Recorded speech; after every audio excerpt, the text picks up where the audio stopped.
পৃথিবীর প্রথম মসজিদ মসজিদে কুবা ইতিহাসের উজ্জ্বল সূচনা। ইসলামিক ইতিহাসে এক অনন্য আলো ছড়ানো স্থানের নাম মসজিদে কুবা। এটি কেবল একটি স্থাপনা নয়, এটি মুসলিম সভ্যতার প্রথম আধ্যাত্মিক চর্চা কেন্দ্র ও আমাদের প্রিয় নবী হযরত মুহাম্মদ সাল্লাল্লাহু আলাইহি ওয়াসাল্লামের হাতের স্পর্শে নির্মিত সর্বপ্রথম মসজিদ। ৬২২ খ্রিস্টাব্দে হিজরতের পর নবী হযরত মুহাম্মদ সাল্লাল্লাহু আলাইহি ওয়াসাল্লাম যখন মক্কা থেকে মদিনার পথে কুবার এলাকায় পৌঁছান, তখন সেখানে সহচরদের সঙ্গে মিলে তিনি প্রথম মসজিদ প্রতিষ্ঠা করেন। এটি ছিল ইসলামের নতুন যুগের সূচনা। এটি এমন একটি উপাসনালয় যেখানে ঈমান, ঐক্য ও নৈতিকতার বীজ প্রথম রোপিত হয়।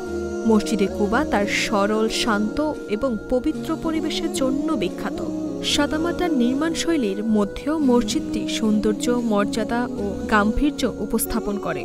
সময়ের সাথে সাথে মসজিদটি বিস্তৃত ও আধুনিকায়িত হলেও এর ভেতরে এখনও টিকে আছে ১৪০০ বছরের ঐতিহ্যের স্পন্দন।